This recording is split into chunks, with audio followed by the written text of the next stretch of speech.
ہر چیز دوائی سے ٹھیک نہیں ہوتی ہے اور ہمیں ہر چیز دوائی سے بھی ٹھیک کرنی نہیں چاہیے۔ 2-3 سال کے بچوں کو گلاسز لگے ہوئے ہوتے ہیں، مطلب ان کی نظر 2-3 سال کی عمر میں جو ہے وہ کمزور ہو جاتی ہے، کئی کی تو بائی برتھ ہوتی ہے۔ اس میں بھی پھر دیکھا جاتا ہے کہ ماں نے اپنی صحت کا خیال نہیں رکھا ہوتا تو پھر بچے پر اس کے اثرات آ رہے ہوتے ہیں۔ کسی بھی چیز کو نشے کی صورت میں استعمال کر رہے ہیں، وہ کھانے کا بھی نشہ کیوں نہ ہو، وہ چائے کا ہی نشہ کیوں نہ ہو، وہ سگریٹ پان بیڑی کا نشہ جس چیز کا بھی ہو جائے گا وہ آپ کے اعصاب کو کمزور کر دے گا۔ موبائل کا یوزیج، اسکرین ٹائمنگ، جس کو بھی آپ نشے کی صورت میں لے کے آ جائیں گے۔ یہ انجیر کی اگر ہم طبی طور پر، اسلامی طور پر تعریف کریں گے تو بہت لمبا باب چاہیے اس کا، لیکن سب دوستوں کو پتہ ہے کہ یہ کیا فائدے رکھتی ہے۔ ٹھیک ہے، یہ انجیر لے لینی ہے 3 عدد، صرف 3 لینی ہے۔ ٹھیک، اور یہ ایک چیز ہے، یہ میں نے تھوڑی محنت کی ہے اس پہ اور یہ میں نکال کے لایا ہوں، آپ کو دکھاتا ہوں۔ یہ آپ توڑ کے اخروٹ لے کر آئے جو کہ دماغ کی شکل کا ہے، جی، پورا ثابت۔ واہ، یہ بالکل ہے دماغ، مطلب دماغ مضبوط کرنا ہے تو دماغ کھاؤ، ہاں، لیکن یہ والا دماغ کھاؤ، اگلے کا نہ کھاؤ۔ ہاں جی، یہ والا دماغ کھائیں تو اس سے فائدہ ہوگا۔ یہ 1 پیس لے لینا ہے اخروٹ کا اور 3 انجیر لینی ہے، اور اس کے ساتھ آپ نے لے لینی ہے 5 کالی مرچ۔ اچھا، ہاں جی، اور ساتھ لے لینے ہیں آپ نے 5 بادام۔ ٹھیک ہے، اور اس کے ساتھ آپ نے لے لینے ہیں 5 ہی میوے یا منقع۔ اچھا، میوہ بھی مل جاتا ہے، منقع بھی مل جاتا ہے۔ اوکے، یہ آپ نے لے سپلائی کے لیے بھی بڑا اچھا ہے۔ جی جی، یہ والی آپ نے 1 2 3 4 5 چیزیں ہیں، ان 5 چیزوں کو لے کے آپ نے مکس کر لینا ہے۔ ان کو کوٹ لیں، تھوڑی سی محنت کر لیں، مکس کر کے ان کی ایک معجون آسانی سے گھر میں بیٹھ کے تیار ہو جائے گی۔ واہ، خوش ذائقہ بھی ہوگی، بہترین ہوگی۔ اگر بچوں کے لیے اور لذیذ کرنا چاہتے ہیں تو اس میں تھوڑا سا شہد ڈال دیں، واہ، جتنی یہ بنے اس کا آدھا چمچ 1 چمچ اس میں شہد ڈال دیں اور یہ اپنے پاس محفوظ رکھیں۔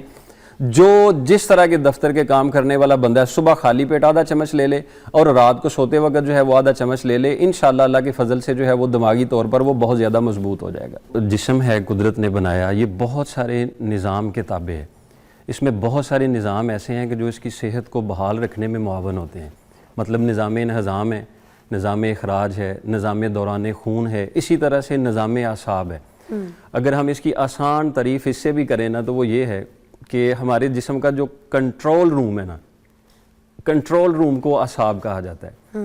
ہمارے جتنے جسم کے نظام ہیں ان سب کو اگر کوئی کنٹرول کر رہا ہے نا تو وہ ہمارے جسم کے اعصاب کر رہے ہوتے ہیں۔ اچھا، وہ دماغی اعصاب بھی ہیں، وہ ریڑھ کی ہڈی کے اعصاب بھی ہوتے ہیں، وہ پیٹ کے اعصاب بھی ہوتے ہیں، وہ چیسٹ کے اعصاب بھی ہوتے ہیں، یعنی یہ سب کے سب جو ہے نا کسی سگنل کے انتظار میں ہوتے ہیں کہ کہاں پہ کیا مسئلہ ہے، کس کو کتنی چیز چاہیے، کس کو کتنی خوراک چاہیے، کس کو کس حد تک جو ہے وہ ورکنگ کرنی ہے، وہ ساری ورکنگ کو مینیج کرنے کا یہ کام کرتے ہیں ہمارے اعصاب۔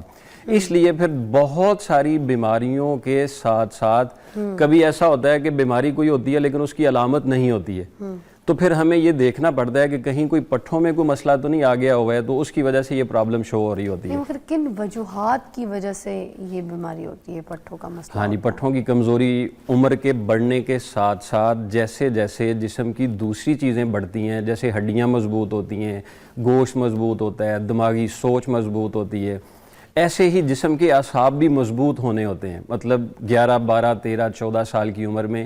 لیکن اگر اس عمر میں ہی ہم ان اعصاب پر ان کی ضرورت سے زائد بوجھ ڈال دیتے ہیں، میں آسانی سے صرف سمجھا دوں گا کہ ہماری آنکھ کا ایک وقت تک دیکھنا ہے، مطلب اگر ہم اس کی حد سے زیادہ اس کو جو ہے وہ لگانا شروع کر دیں۔ اچھا، ٹھیک ہے۔ اصل میں نا اعصابی کمزوری ہو یا جسم کا کوئی بھی نظام ہو، جب ہم جسم پر اس کی ضرورت سے زائد بوجھ ڈالیں گے نا تو وہاں سے بیماری شروع ہو جاتی ہے۔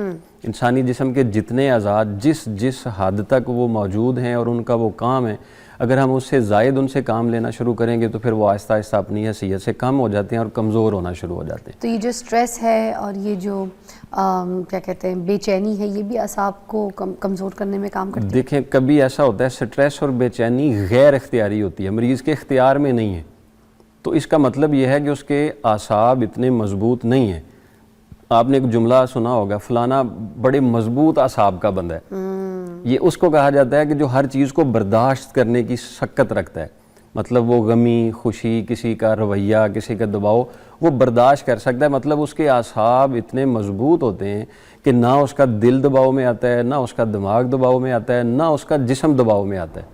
تو یہ مضبوط اعصاب کی نشانی ہوتی ہے کہ آپ چیزیں برداشت کرنا شروع ہو جاتے ہیں. لیکن اگر آپ سے برداشت نہیں ہو رہی ہیں تو آپ کے اعصاب کمزور ہو رہے ہوتے ہیں. میں عرض کر رہا تھا کہ جیسے جیسے عمر بڑھتی ہے، مطلب 11 سال سے لے کے آپ 18 سال کے نوجوان کے اندر دیکھ لیں تو اس کی دماغی سکت، اس کے دیکھنے کی، اس کے سونے کی، اس کے اٹھنے کی، اس کے جاگنے کی، اس کے کھانے کی جو سکت ہوتی ہے نا، وہ ایک غیر اختیاری اس کے ساتھ ہوتی ہے. وہ سمجھتا ہے میں سارا کچھ کر سکتا ہوں، تو وہ اس چکر میں بہت زیادہ بوجھ اپنے پہ ڈال رہا ہوتا ہے، دباؤ ڈال رہا ہوتا ہے، جس کی وجہ سے پھر وہ آہستہ آہستہ دیر تک جاگنا شروع ہو جاتا ہے، وقت بے وقت کھانا شروع ہو جاتا ہے، اور بیماری کی صورت میں علاج بھی کئی نوجوان نہیں لیتے ہیں، وہ ٹھیک ہو جائے گا. نوجوان نسل میں اعصاب کی کمزوری دیکھنے میں یہ تو بہت یہ جلدی ان سالوں میں زیادہ آ رہی ہے. پچھلے 5 سالوں میں یہ اعصاب کی کمزوری زیادہ آتی چلی جا رہی ہے. بلکہ آپ کے پاس تو کافی کیسز آئے ہوں گے، 2-3 سال کے بچوں کو گلاسز لگے ہوئے ہوتے ہیں. مطلب ان کی نظر 2-3 سال کی عمر میں جو ہے وہ کمزور ہو جاتی ہے. کئی کی تو بائی برتھ ہوتی ہے. اس میں بھی پھر دیکھا جاتا ہے کہ ماں نے اپنی صحت کا خیال نہیں رکھا ہوتا تو پھر بچے پر اس کے اثرات آ رہے ہوتے ہیں. اگر میں آپ سے ابتدائی علامت پوچھوں تو ان میں پھر یہ چیزیں بھی ہیں؟ جی ابتدائی علامات ضعف اعصاب کی یہ ہوتی ہیں کہ آپ کے سر میں اچانک سے درد شروع ہو جانا اور پھر ہلکا ہلکا درد رہنا. آپ کو نزلہ آدھے زکام، سر کا درد، پورے سر کا درد، کیا کہیں گے؟ یہی میں عرض کرنے لگا ہوں. مطلب کسی بیماری کی وجہ سے نہیں ہے. مطلب نزلہ زکام بند ہو جائے تو کبھی کبھار آدھے سر کا درد شروع ہو جاتا ہے. نزلہ زکام رک جائے تو درد شروع ہونا شروع ہو جاتا ہے، یا ٹھنڈ لگ جائے تو درد ہونا شروع ہو جاتا ہے. لیکن ایسی کوئی چیز نہیں ہے ہوئی، لیکن اس کے باوجود آپ کام تھوڑا زیادہ کرتے ہیں تو آپ کے سر میں درد ہونا شروع ہو جاتا ہے. تو یہ پہلی علامت ہے کہ آپ کے دماغی اعصاب کمزور ہو رہے ہیں، اس لیے وہ آپ کی جو کام کرنے والی سکت ہے اس کو برداشت نہیں رکھ پا رہے ہوتے ہیں. پھر یہ جو گردن کے پیچھے والے حصے ہوتے ہیں، کندھے ہوتے ہیں، گردن ہوتی ہے، ان پر ایک اکڑاؤ سا آ جاتا ہے. مطلب اسی حالت میں بیٹھے ہیں تو تھوڑی دیر کے بعد کسی مریض کو ایسے ایسے کرنا پڑتا ہے. کئی بندے ایسے ہوتے ہیں، وہ کندھوں پر ہلا رہے ہوتے ہیں، دباؤ دے رہے ہوتے ہیں، تو ان کے کندھوں پر جو ہے وہ اعصاب جو ہوتے ہیں نا وہ کمزور ہو رہے ہوتے ہیں. یا کبھی کبھار ایسا ہوتا ہے بد ہضمی بھی نہیں ہوتی، تیزابیت بھی نہیں ہوتی، تبخیر بھی نہیں ہوتی، لیکن پیٹ دکھ رہا ہوتا ہے، پیٹ میں دکھن آ رہی ہوتی ہے. وہ ایک اکڑاؤ والی دکھن ہوتی ہے. دکھن ہوگی جی دکھن ہوتی ہے. پیٹ درد ہوتا ہے جو اندرونی طور پر بد ہضمی کا درد ہوتا ہے. ایک دکھن ہوتی ہے کہ پیٹ دکھ رہا ہے بس. اس دکھن کی وجہ بھی جو ہے وہ پیٹ کے اعصاب بن رہے ہوتے ہیں. اچھا، اور یہ جو نیند کی کمی ہے، لوگ سلیپ سائیکل اپنا خراب کر دیتے ہیں، تو کیا یہ بھی اعصاب کی کمزوری میں شامل ہے؟ بالکل بنتا ہے. کسی ڈرگ کا استعمال مستقل طور پر جو ہے وہ آپ کسی بھی چیز کو نشے کی صورت میں استعمال کر رہے ہیں. وہ کھانے کا بھی نشہ کیوں نہ ہو، وہ چائے کا ہی نشہ کیوں نہ ہو، وہ سگریٹ پان بیڑی کا ہی نشہ جس چیز کا بھی ہو جائے گا وہ آپ کے اعصاب کو کمزور کر دے گا. موبائل کا یوزیج، اسکرین ٹائمنگ، جس کو بھی آپ نشے کی صورت میں لے کے آ جائیں گے وہ آپ کے اعصاب کو مضبوط کر دے گا. اگر میں آپ کو ایک مثال دے کے عرض کروں تو آسان ہو سکے گا. انسان کو پوری مخلوقات سے اشرف بنایا گیا ہے. اس کی وجہ معلوم ہے یقیناً آپ کو کہ کیوں انسان کو اشرف بنایا گیا ہے؟ تاکہ جو انسان سے ہی اچھا کام کرتا ہے، کیونکہ انسان میں عقل ہے، ہاں شعور ہے، چیزیں عقل ہے، شعور ہے، اس لیے یہ تمام مخلوقات سے افضل ہے، بے شک سب سے اشرف ہے. اور آپ دیکھیں کوئی بھی نشہ ہے وہ سب سے پہلے کس پر اثر کرتا ہے؟ انسان پہ، عقل پہ کرتا ہے. نشہ سب سے پہلے عقل کو معاف کر دیتا ہے. اچھا، نشہ سب سے پہلے ادھر سن کرتا ہے. جی سن کر دیتا ہے، دماغ سن کر دیتا ہے، عقل سن کر دیتا ہے. نشہ دماغ کو جا کے لگتا ہے. جی ہاں بالکل، صحیح کہہ رہے ہیں. دماغ سن ہو جاتا ہے نا، اس لیے اس میں نشہ کیا تو دماغ سن ہو گیا. جی دماغ سن ہو گیا تو اس کی جو ہے نا وہ سوچنے سمجھنے کی صلاحیت ختم ہو رہی ہوتی ہے. اچھا، تو نشہ کسی بھی چیز کا ہے وہ آپ سے آپ کے اشرف ہونے کا درجہ چھین رہا ہے، یہ ذہن میں رکھیں. اچھا، تو پھر دیکھیں جیسے ہی نشہ دماغ پر اثر انداز ہوا تو دماغی اعصاب کو اس نے اپنی لپیٹ میں لے لیا، جس سے پھر پورا جسم جو ہے وہ اس کے زیر تابع آ جاتا ہے. اب نشے والے بندے کو پتہ نہیں ہوتا کیا ہو رہا ہوتا ہے. ہاں، اس لیے اس کا مطلب ہے کہ یادداشت کی کمزوری بھی آپ کی اعصاب کی کمزوری میں کمزوری ہو سکتی ہے.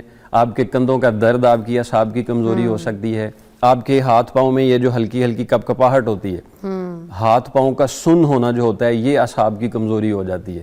آپ اسی حالت میں بیٹھے ہیں، آپ 20 منٹ تک بیٹھنے کے بعد آپ کی ٹانگیں ٹھنڈی اور سن ہونا شروع ہو گئی ہیں، تو یہ بھی آپ کے پٹھوں کی کمزوری کی علامت ہے. اچھا، تو اب یہ جو اعصاب کی کمزوری ہے کیا اس کو غذاؤں سے